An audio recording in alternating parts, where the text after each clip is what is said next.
we learn probably more about you the first episode than we do about a lot of the other women. So I want to take this opportunity for you to just kind of tell us a little bit more about you, who you are, and how in the world you got on this crazy show.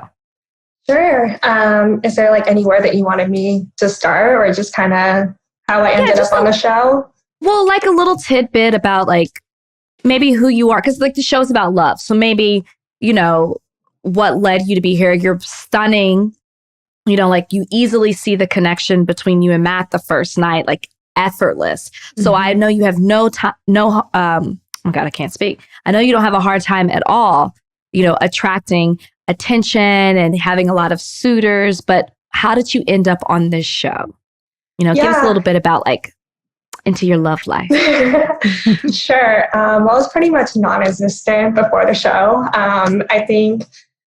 I think a lot of people can just kind of relate, just being in my shoes, being in your 20s, you are on the, the dating apps and you're trying to date around. But I think what I just really struggled with is it's so superficial. And, just kind of doing the same thing. And I was just getting the same results. And I just wasn't happy with that. I just really wanted to just kind of push myself and have conversations with a man that I've never had before, whether that be about my background, about my hearing loss. There was just so many things that I just felt ready to finally talk about that I've never been able to talk about before in past relationships.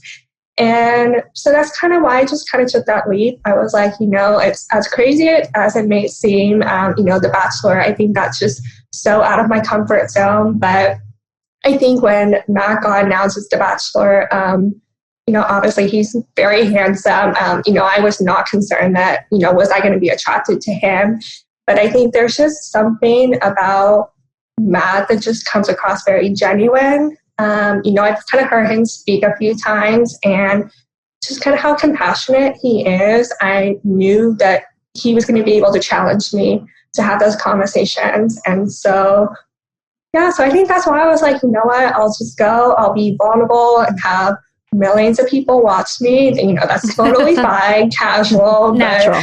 But, that's kind of why I ended up is, I was just thinking if I do something so far out of my comfort zone and unlike anything I've done before, then maybe I'll get really good results out of it. I want to ask you, because you just mentioned, obviously you're hearing impaired, and that is something that we saw fresh out of the limo with you, as you mentioned it to him. And then when you sit down later in the night, you talk about it and open up a little bit more about that with him. Was that something going into that night and the conversation with him that you had planned, or did you want to first see how your connection with Matt was, like if he was reciprocating those, feelings, or what made you finally feel comfortable to share that with him? Yeah, no, I knew going into that night that I wanted to talk about it, just because just kind of going back on what my dating has been like. It's something that I normally don't really say on a first date. It is a huge part of who I am, but, just kind of it being a hidden disability and you can't really see my cochlear implant when I wear my hair down. And it's kind of a scary thing just to bring up to somebody on a first date because you really don't know how they're going to take it.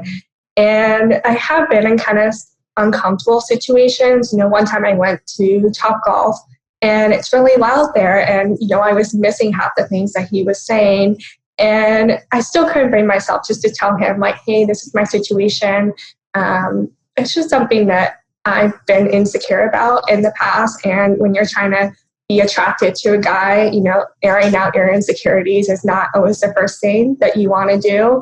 But then kind of just going into this whole process, I was like, you know what, I'm just going to go all out. I'm just going to lay it out there and, and just see if, how he takes it. Is it something that he wants to learn more about? Is it something that he wants to kind of see, what a relationship with a deaf person would be like?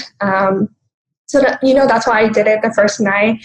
And I think that's why I was riding on such a high too, just because it was something I had been so insecure about. And so to open up about it and not only have him acknowledge it, but to actually see it as a really attractive quality.